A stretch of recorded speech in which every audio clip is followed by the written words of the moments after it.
Okay, questions? The naming sheets, the new naming sheets, that's what you'll see on the exam on Monday. So if something doesn't quite make sense, um,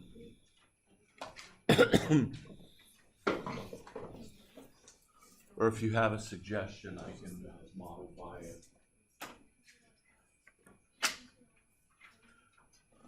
Okay. Yeah. So at the end of the chapter, there's a couple charts to look at. Can you go over those? Chapter 6 or chapter 5? 5. Chapter 5, okay.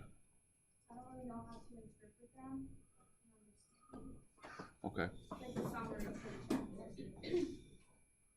All right.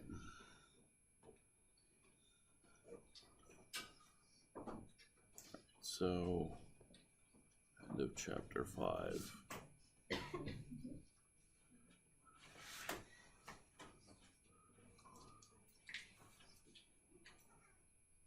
Is that one of them? Yeah. Okay. So this is the energy plotted versus the different types of conformations of the chair. And so if you take a chair, I showed you yesterday, you take the chair, you can raise up one side to make the boat and then bring the other side down to do a ring flip. These are some of the other conformations, the half chair, the twist boats. These are conformations you can get to before you get truly to the boat. So I don't worry too much about the half chair and the twist boats, or quite honestly, even the boat for that matter. I'm more concerned about the left-handed and the right-handed version of the chair. But if you went through and you plotted the energy, what would happen is, if you wanted to do these rotations, you would grab one of the carbons and you would go up, and as you're moving it, you'd go up in energy until you reach a peak. And then it would go down to form, so when it's in the half chair, it's in its highest conformation, or highest energy conformation. Highest energy means least stable. Then, as you continue to twist it, the energy goes down to the twist boat, but the twist boat, while it's more stable than either the boat or the half chair, is not as stable as the chair. So that's how you would plot the energy out as you rotate around the carbon-carbon bonds in the chair. That's what that plot means. And what's honestly the most important is really you go from chair to boat to chair. And we're not going to get into, there are times when the boat is so unstable because of the flagpole positions that if you put a group on the ring, it can't ring flip. And it can't because the boat is too high of energy. It has too high of an energy. So these basically would be considered activation energies from general chemistry. And so you have to have 45 kilojoules per mole of energy to get to the half chair. And then if you don't have 45 kilojoules of energy, you're not going to be able to go through this process.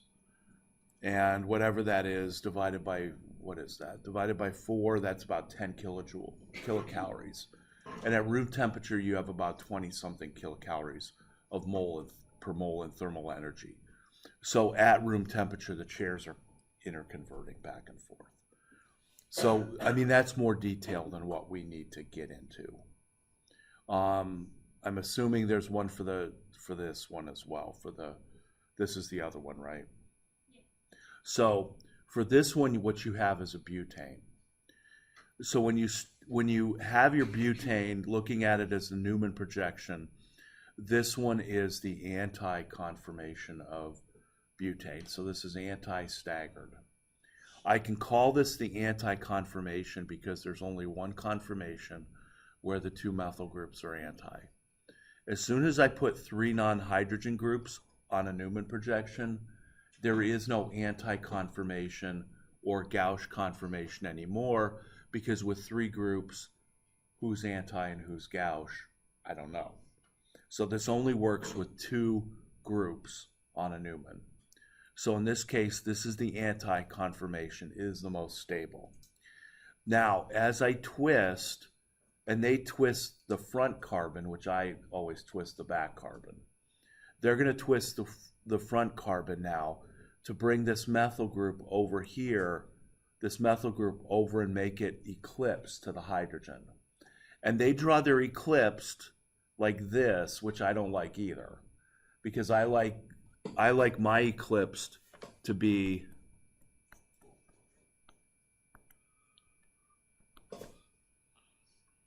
showing that they're right on top of each other, that they're parallel to each other. But that's not how they do it. I could go back and edit the entire book, but I don't have the time for that right at the moment. So that's what this conformation means, is that the methyl group and the hydrogen are parallel to each other. They're eclipsing this hydrogen, this methyl group is eclipsing, and these two hydrogens are eclipsing. So when you rotate this front carbon 60 degrees, the energy goes up because I form an eclipse conformation. And it goes up by what it says is 16 kilojoules per mole. Okay. Then when I rotate another 60 degrees, my methyl group, I'm now staggered again, and I'm now in the gauche. So now I'm back down. The gauche is not as stable as the anti by 4 kilojoules per mole. And then when you go and you rotate another 60 degrees, now I put the two methyl groups right on top of each other, eclipsing. That's the worst case scenario. That's the most destabilizing, when two non-hydrogen groups are eclipsing. And so now the energy goes up to 19 kilojoules per mole. And then when I rotate another 60 degrees, I'm back to gauche. Rotate another 60 degrees, I'm back to methyl hydrogen eclipsing. Another 60 degrees, and I'm back to the anti. So what they're doing is they're showing you how the energy changes as you do a 360-degree rotation of the front carbon. Now, what we're in, and this is also where they introduce the idea of steric strain versus torsional strain. And what they consider steric strain is whenever you have two non-hydrogen groups interacting. Torsional strain is when you have a hydrogen and non-hydrogen group interacting such that it might open up the bond angle a little bit. So torsional strain in their book only occurs in eclipsed, whereas steric occurs anytime two non-hydrogen groups come close together. The bigger the group, the more that steric strain. Okay. So that's how you interpret that diagram. Could you rank the most intense to the least intense of steric strain, torsional strain, diaxial, gauge interactions, and angle strain? I wouldn't attempt to do it that way. Okay. Here's what I would do. And here's what I will do. I will give you a problem, and I will say, let's draw a pentane.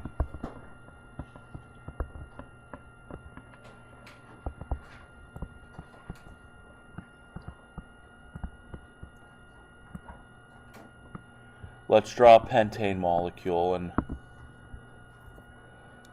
I'm going to number it from this. I'm going to number it the way I would in IUPAC rules. Let's say I gave you 2,3-dimethylpentane. And I said, let's write the three staggered conformations, 3 eclipsed conformations for 2,3-dimethylpentane. And then let's rank them according to their stability. Okay? Now, if I get the way, and there's problems with narrated answer keys back in the folders from last week. What I will give you is the name, and then I will say, what carbon do we need to look down? Because if I just give you any carbon you want, look down carbon 1 and 2, right? Because they're all the same energy, basically. So I would say, let's draw the 3 staggered and 3 eclipsed conformations of 2,3-dimethyl pentane, looking down the carbon 2, carbon 3 bond. So we're going to look down the C2C3 bond. Okay. And so that means that what I'm going to do is I'm going to draw 3 staggered conformations.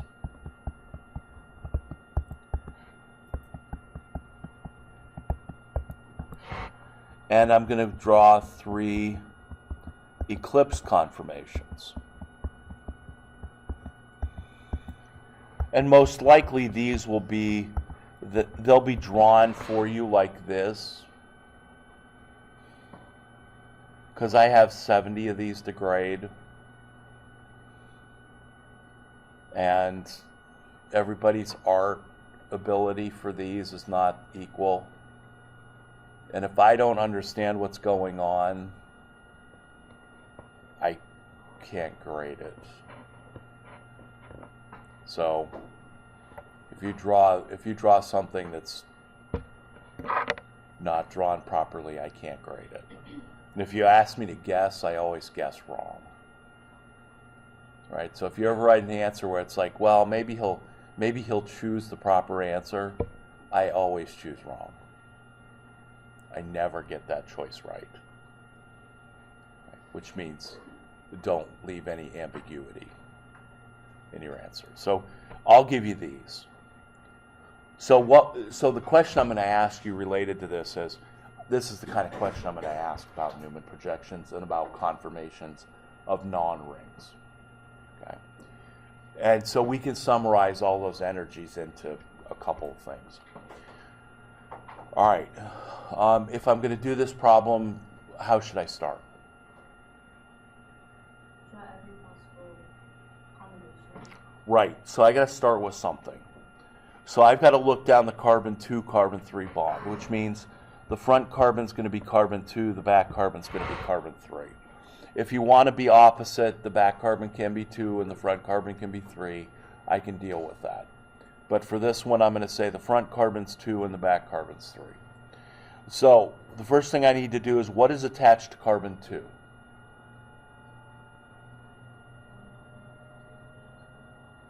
And we will start with carbon 3 is attached, but that's already in this structure. So what else is attached to carbon 2 here? A what? Hydrogen and 2 methyls. And carbon 3, which is already built into my structure. So I've got a hydrogen and 2 methyls. Does it matter where you put the hydrogen and 2 methyls? No. Because I'm going to rotate around, I'm going to rotate all the different combinations. So it doesn't matter where I start, because I'm going to get all the combinations in the next 2. Now, carbon 3, what's attached to carbon 3? A CH2CH3. So you're always better to write the entire group that's out there. So an ethyl group, what else? A hydrogen and methyl.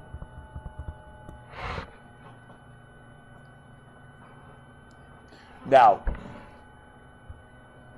with this problem has, no, this problem's okay. This problem is okay. All right, so I'm going to make my ethyl group a little bit smaller. I prefer you write the entire group, because that's the only way you're going to get an idea about its size. If you just write CH2 and you have an ethyl and a propyl group and you write 2 CH2s, I don't know which is which. So always write the entire group. Okay, so we've got our first one. So now I personally hold the first carbon the same. I don't rotate the front carbon, I rotate the back carbon. And I'm set in my ways, so that's the way I'm going to do it. And what that means, bless you, is that on the front carbon of all of these structures, there's going to be an H and 2 CH3s.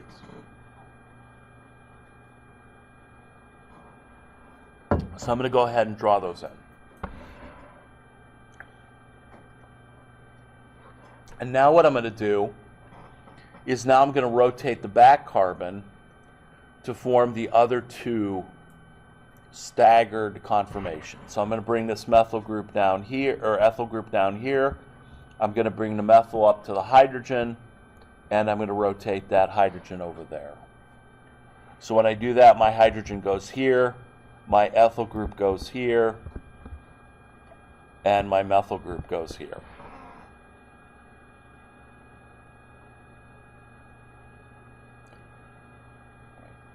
And then I'm going to do it again. Now I'm going to rotate the hydrogen down here, the ethyl group up here, and the methyl group there.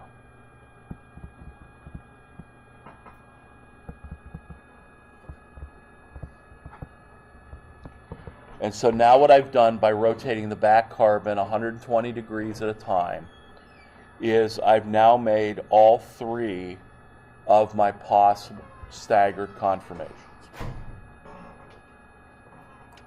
Okay? So that's how we create all 3 of them. You do not have to show those arrows. It would be better if I made those arrows disappear. Because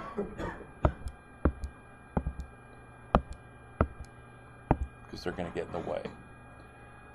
But I'm just showing you how I rotate, how I'm rotating it. Okay? So that's how we get those 3. Now, if I have my starting point here for the staggereds, how do I make it an eclipsed? Well, I make it an eclipsed by taking the back carbon, not rotating it 120 degrees, but only rotating it 60. So in this case, here's what I'll do. How about I rotate the hydrogen up here? I'll rotate the ethyl group down here, and I'll rotate the methyl group there. So if I rotate just 60 degrees, I can now eclipse all of the groups. And so now I have a starting point for drawing the eclipsed conformations. And so now what am I going to do to generate the other 2 eclipse conformations? I'm going to take the back carbon and I'm going to rotate it. And I always go clockwise, but you can be different. You can go clockwise or counterclockwise now 120 degrees. So that means that if I take the back carbon, I rotate the hydrogen down here, I rotate the ethyl group over here, and I rotate the methyl group up here. So that is conformation number 2. Do it one more time. Methyl group down here, hydrogen over here, ethyl group up there. And if you do this properly, meaning that you go in the same direction every time, you'll get all 3 eclipse conformations. But you got to choose.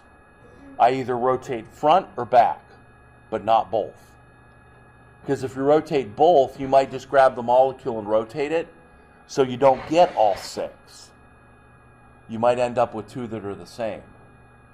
Not the same energy, but the same molecule because you've rotated the front and the back. Okay, so just choose the front, choose the back, choose a direction, and rotate it 120 degrees to make the staggereds, rotate it once 60 degrees to make the eclipse, and then 120 degrees to make the rest of the eclipse. Okay. And I don't need these arrows anymore, because again, they're going to get in the way. So if you go back and you look at all the exams, you're going to see that I ask a problem like this. And again, I'm set in my ways. I'm going to ask you to do another one on Monday. Okay. So this is how we draw all six. Now, the next thing I'm going to say is evaluate them, rank them from number 1 to number 6 in terms of stability. And this is where all these different energies come into play.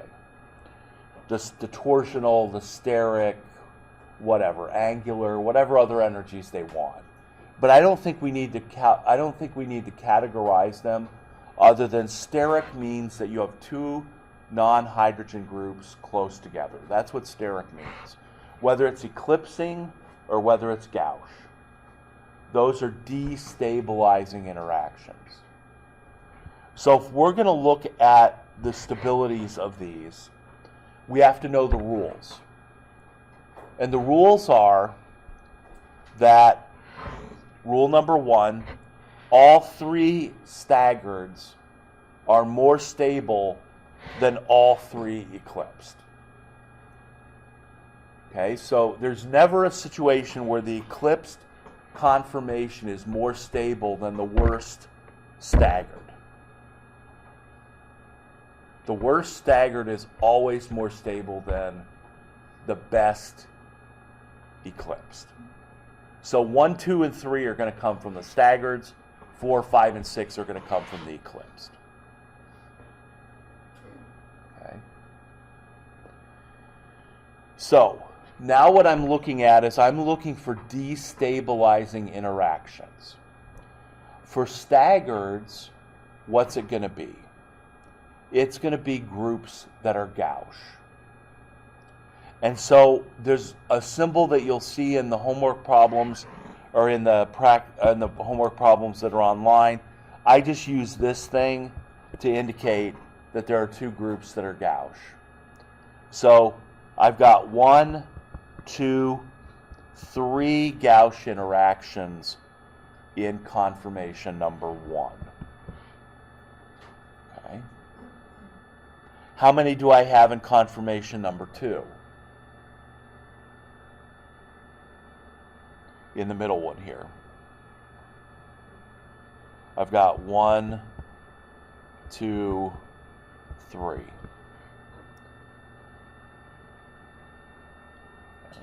And how many do I have in the one on the right?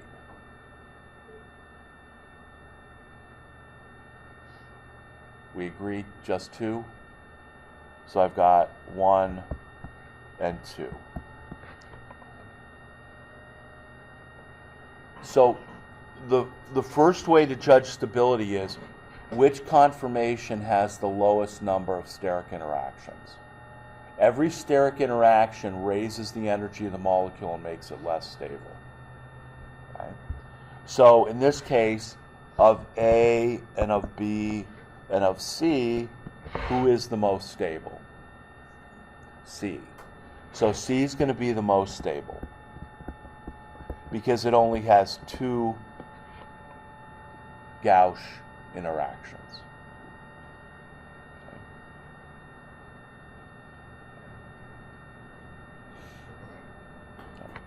Okay. Is everybody with me to this point? So now the question is, how do we tie break between A and B?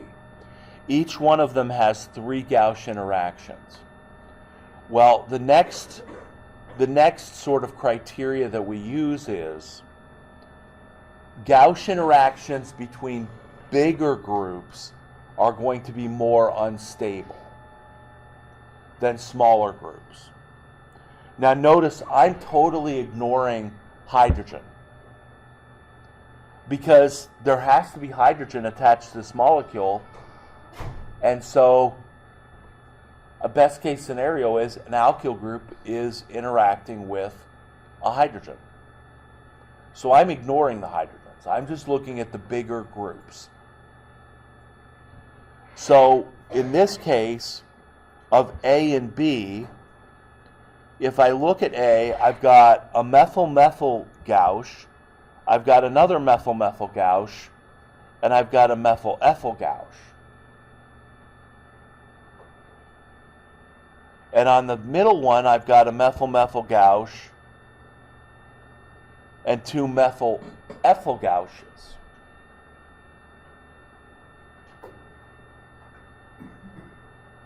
So if you're keeping track of that, we've got two methyl-methyl gauches and one ethyl-methyl gauche. And over here we've got two ethyl-methyl gauche and one methyl-methyl gauche. So if we look at like canceling things out, what's going to cancel out? Well, the one methyl-methyl gauche is going to cancel out one of the methyl-methyl gauches, and then this ethyl-methyl gauche is going to cancel out one of the ethyl-methyl gauches.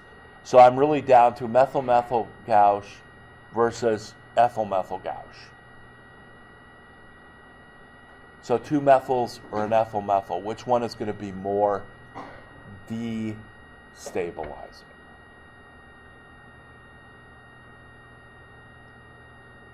The methyl-ethyl. The bigger the group, the more unstable the interaction, the more destabilizing the interaction. So if you got two methyl groups versus a methyl and an ethyl, the ethyl being the bigger group, that one's going to be more destabilizing. So in these two molecules, in these two conformations, the difference really is the center one has the ethyl group kind of in the middle of the groups. And in the A, the ethyl group, the big group, is kind of on the outside of these four groups. And so this is going to be second most stable, and B is going to be least stable.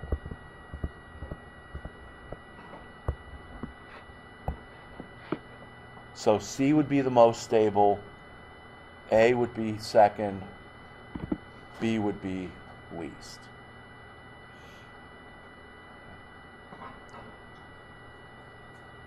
So if I'm numbering these from number 1 most stable to number 6 least stable, it's going to be number 1, number 2, and number 3. Now it is possible that you might have two conformations that have the same energy. If they do, they have the same energy. So I noticed the one is like second most stable, but you have all your groups next to each other. And instead of something about electron, like collagen, Right. and they're right by each other, so wouldn't you think that would be like the least stable of all of them? Because they're close to each other? Or is it because they're on different planes? No, they're all next to each other. You're right. Okay, so that's the reason all of them are next to each other is the reason why A and B are less stable than C. Because in C, they're not all together. So them all being together is why C is number 1 and A and B are 2 and 3. So would it be like least stable because the biggest group and the collagen with each other? So it has the biggest group in sort of inside those 4 groups, so that it's interacting with 2 methyl groups, whereas over here it's only interacting with 1. And so if you go through, which I just did, and list all the different gauche interactions, all of them but 2 cancel. And the 2 that don't cancel are ethyl-methyl versus, well, the ethyl-methyl here cancels out one of these ethyl-methyls here, but it's going to be methyl-methyl versus methyl-ethyl. Methyl-ethyl is destabilizing, that's why B is number 3. And so, yes, when they're all close together like that, that's what makes them unstable. But to tie break A and B, we've got to go in and look at where the big groups are. So the bigger the groups, the more destabilizing the interaction.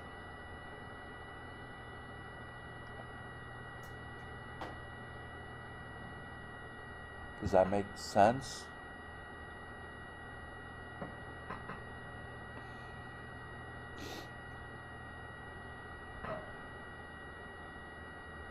Okay, then for E, no, we need a D. A D, E, and F,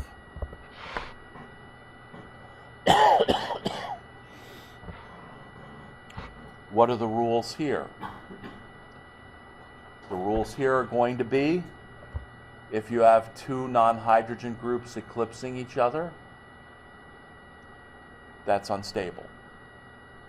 The bigger the group, the more destabilizing the interaction. So of D, E, and F, which one of those do you think is going to be the most stable? Take a moment.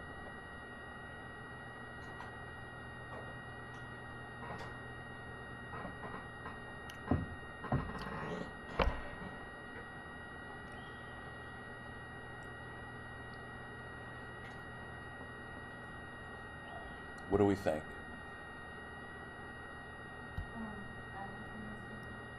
F is going to be the most stable.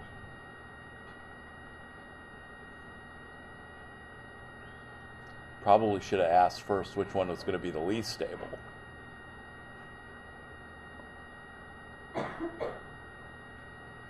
So if I'm counting Gauss, or if I'm counting eclipsing interactions, D has how many? It's got 2, E has 1, and F has 1. So counting up the number of eclipsing interactions, D is going to be number 6. It's going to be the least stable because it's got 2 eclipsing interactions and E and F have 1. And again, eclipsing interactions occur. I'm only concerned about the ones that occur with the non-hydrogen groups. Okay, so now between E and F, which one is the most stable? I've got in E, I've got methyl ethyl, and in F, I've got methyl methyl.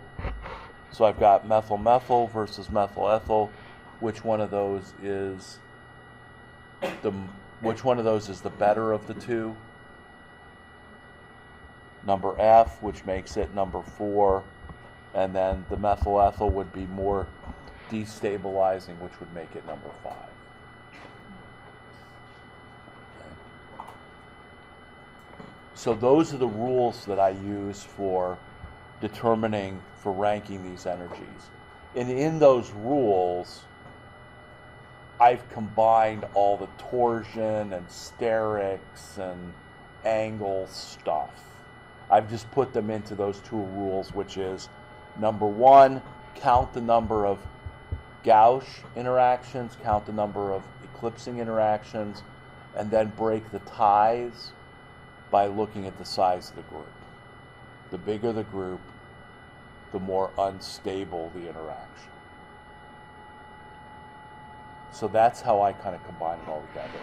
So what if you had what if E was 2 methyl, 2 groups that were methyl eclipsing methyl, methyl eclipsing methyl, and then F was just methyl and ethyl? How would you? I think the easiest way to do that is to say two eclipsing interactions is less stable than just 1. And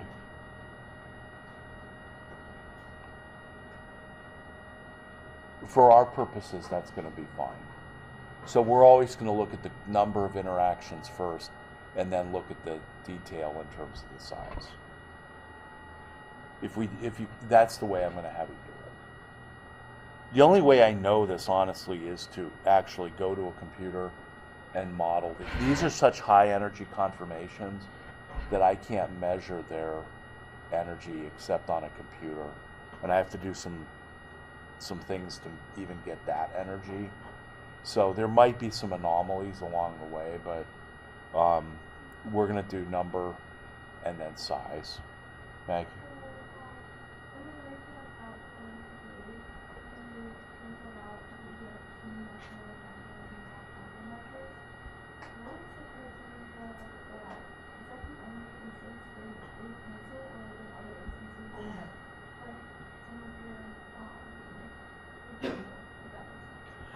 They'll in the molecules they'll cancel because the groups are the same. It's just the interactions differ.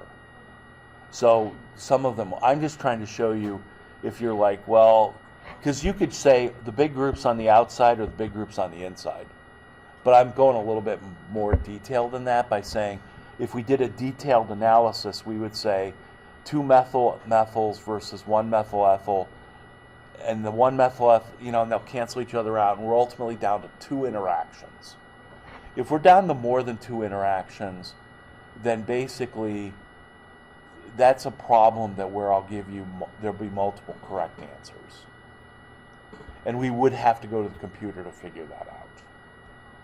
But in general, more interactions is the first criteria. The number of Gauss, number of eclipsed interactions, then the number of, or the size of the interactions is how we break the ties. That's just the easiest way for us to do it. So if you have like a non-carbon down there, like oxygen or hydrogen or something, how do you tell like between isopropyl and a halogen or ethyl? You can't, and that's why you only get alkyl groups. Okay. You'll only get alkyl groups. You can't tell if I put an OH or a halogen on there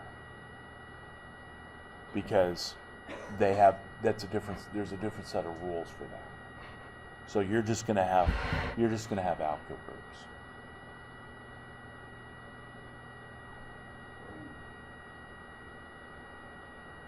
Okay. Does that make sense?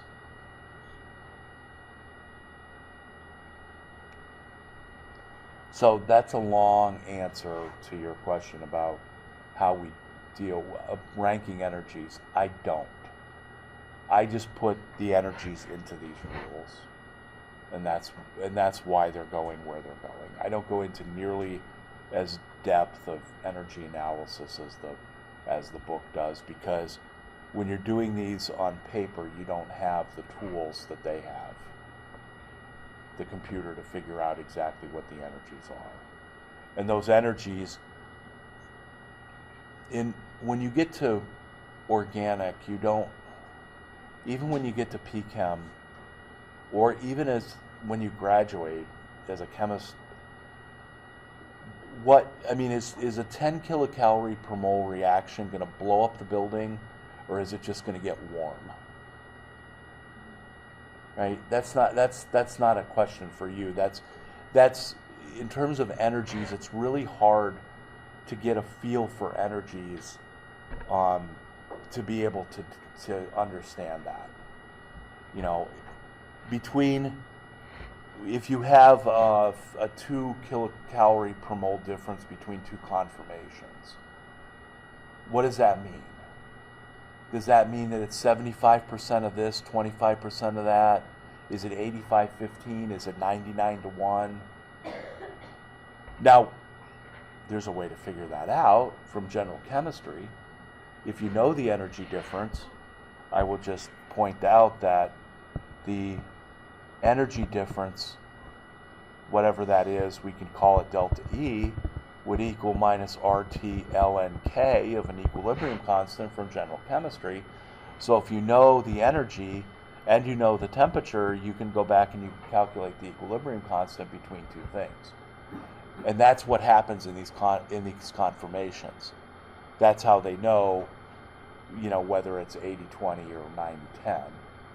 And we can go down that hole, which we will at the end of the year when we do some calculational stuff in lab. But we'll hold off on doing that until we get to the calculational stuff in lab second semester. So you can calculate this, but there are some things that we just don't have a really good feel for. And that has to do with the energies. So that's why we're dealing with these more qualitatively than quantitatively. We could, but it would eat up a lot of time that we can spend on more of the qualitative aspects of this.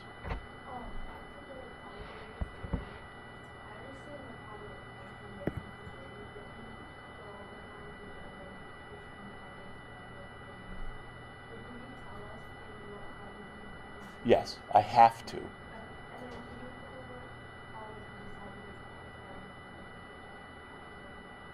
So what I did was what I did was I said, I just started with the idea that I'm going to look down the carbon 2, carbon 3 bond. And so in my starting Newman projection, I'm going to say the front carbon is carbon 2. What's attached to carbon 2? Carbon 3 is already there. It's part of the structure. What else is attached to carbon 2? An H. This CH3 and this CH3. So if this is carbon 2, if the front carbon is 2, it's got an H and 2 CH3s attached to it, which I put in my Newman projection. What's attached to carbon 3? An H, a methyl, and now an ethyl group. And that's what's attached to carbon 3, which is the back carbon. So you have to be able to translate this structure into this to start the problem. And that's why the problems that are as practice problems that are in the Canvas folder always start with a name. And so you get the name and you get the bond, and so you have to generate this. Newman, once you generate that, the other 5 you generate from that structure. And it doesn't matter what you start with. As long as you get the first one right and you do all the parts for the second, for writing the other 5, you'll be okay. If carbon 1 is double bond to carbon 2 instead of filling out everything there, can you still do Newman projection with 2 constituents on carbon 2, or? If I made the mistake of saying no bond, which usually somebody says, hey, you didn't indicate a bond, so then I give you the bond if I make that mistake. But if you could, I could say, let's look down the carbon 1, carbon 2 bond. So the carbon 1 would have 3 hydrogens, and carbon 2 would have a hydrogen. Really? No, like if carbon 1, carbon 2 are double bonds. Oh, we don't do double bonds. Yeah, I was just. We don't do double bonds. But if I forget, then you choose the easiest one. The easiest one would be like carbon 1, carbon 2. So then you'd say carbon 2 has an H, has a CH3, and then it's got a CH with a CH3 with a CH2 with a CH3.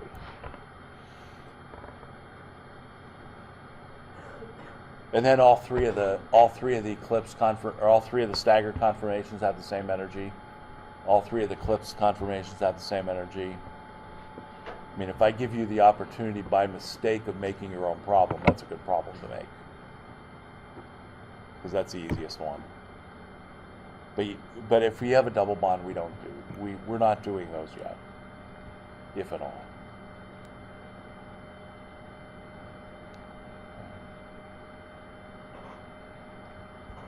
Yeah. How about our questions like these would be the same? There will be one. I will guarantee it. If you go and you look at the older exams, every single one of them has one of these problems on it. The other kind of problem they have on it is chairs.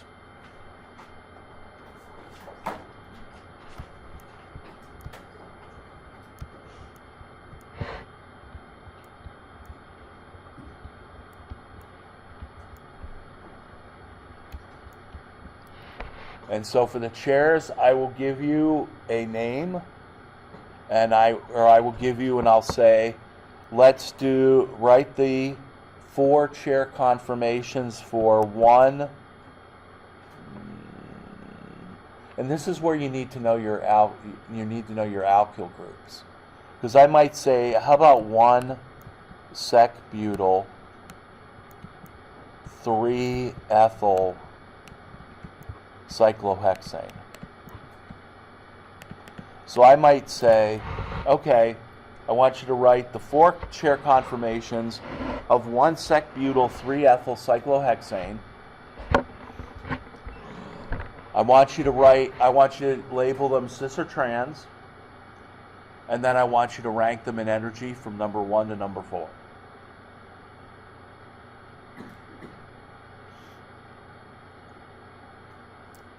And there are a number of issues that people have with this. They forget what a sec-butyl group is, and usually the problem says you have to get the alkyl groups correct in order to get more than half credit. Because if you just decide, and then people will go 1-2 and 1-4 instead of 1-3. Once you make up your own problem, I can't grade it. So just the way you would start this is you would say, choose a 1, choose a 3. Again, I like that as my number 1 carbon, and I like that as my number 3 carbon.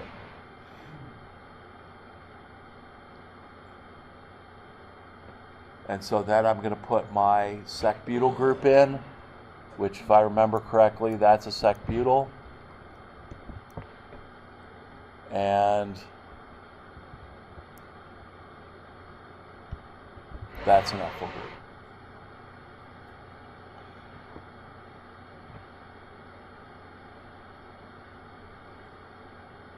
And so now I have to write the 4 combinations. In this case, they're both axial. I need them both equatorial. I need the sec-butyl group axial with the ethyl equatorial, and vice versa. So I need those 4 conformations, and then I need to evaluate them energetically. So that's another problem that I will guarantee will be on the exam as well.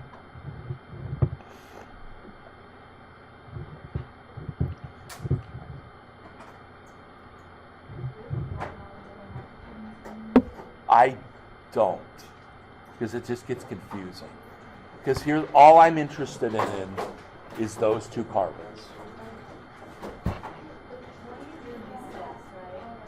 Yes. So if you want to try this problem, what I can do is, if I remember, I can go through and record a video answer for this, and then I will announce it. I'll put it as a announcement on Piazza. I don't know what questions the afternoon class will ask, but my 2 big things was to go through these 2 problems of Newman's and chairs, because those will be on the exam on Monday. And there are problems, chair problems, in the folder as well with narrated answer keys. But if you have any questions, email, put them on Piazza. If you're not checking Piazza to get some answers, go ahead and do that. E and Z will not be part, E and Z and RNS and all of that will not be part of Monday's exam. We will pick that up after the exam. So it ends at chairs. Okay? All right, but if you have any questions, email or post